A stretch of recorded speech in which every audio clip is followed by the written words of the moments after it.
শর্ত গোপন রেখে বিদেশি কোম্পানির সঙ্গে চট্টগ্রাম বন্দর কর্তৃপক্ষের অধীন লালদিয়া এবং পানগাঁও টার্মিনাল নিয়ে চুক্তি করল অন্তর্বর্তী সরকার।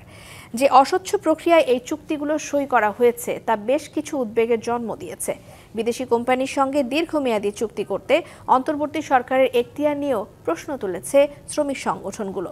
চুক্তির বিরোধিতা করে আন্দোলনের ডাক দিয়েছে বিভিন্ন সংগঠন। তবে ব্যবসায়ীরা চুক্তি সইকে ইতিবাচক হিসেবে দেখছেন।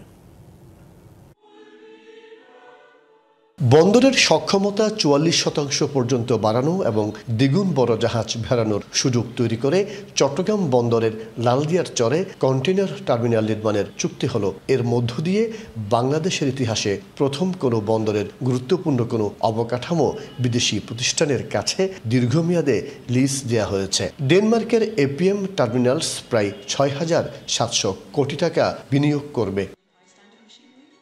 লালদিয়ায় বছরে ৮ থেকে ১০ লাখ একক কন্টেইনার উঠা নামানোর সক্ষমতা থাকবে। এর মধ্যে ৮ লাখ পর্যন্ত প্রতি একক কন্টেইনারে $২১ করে পাবে সরকার। এর বেশি হলে মিলবে $২৩ করে।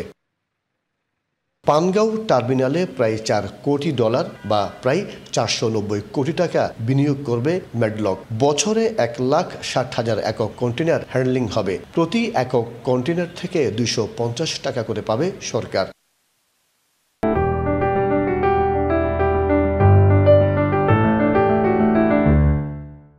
এর ফলে বাংলাদেশের প্রতিযোগিতা সক্ষমতা বাড়বে বলে মনে করছেন ব্যবসায়ীরা। আমাদের লোকটা ট্রেন হবে এখানে, মানে সব ক্ষেত্রে। ওরা তো এটা বোধহয় ২৫ না ৩০ বছরের জন্য, ৩০ বছর পর ধরে ছেড়ে চলে যাবে। বাংলাদেশ চট্টগ্রাম বন্দরের জন্য এটা একটা ভালো প্রপোজাল বলে আমি মনে করি। এই সমস্ত বিনিয়োগের ক্ষেত্রে দেখতে হবে বাংলাদেশ কিভাবে লাভবান হচ্ছে এবং এখানে বিনিয়োগের যেই চুক্তিগুলি হচ্ছে সেখানে যেন দেশের স্বার্থবিরোধী কোনো কিছু না থাকে এবং স্বচ্ছতা বজায় থাকে। এদিকে চট্টগ্রাম বন্দর বিদেশি প্রতিষ্ঠানকে ইজারা দেওয়ায় উদ্বেগ প্রকাশ করে পৃথক বিবৃতি দিয়েছে শ্রমিক কর্মচারী ঐক্য পরিষদ, জামায়াত ইসলামী ও হেফাজত ইসলাম। আগামী ২২ তারিখ চট্টগ্রামের সমস্ত ট্রেড ইউনিয়নকে নিয়ে, বেসিক ইউনিয়ন, সিবিএ, নন সিবিএ সবাইকে নিয়ে আমরা একটা কনভারসেশন করতেছি। এখান থেকে আমরা পরবর্তী কর্মসূচি ঘোষণা করবো। এটাতে হয়তো হরতালও হইতে পারে, অবরোধ হইতে পারে, তারপরে ঢাকা চট্টগ্রাম রোড অচল হয়ে যেতে পারে।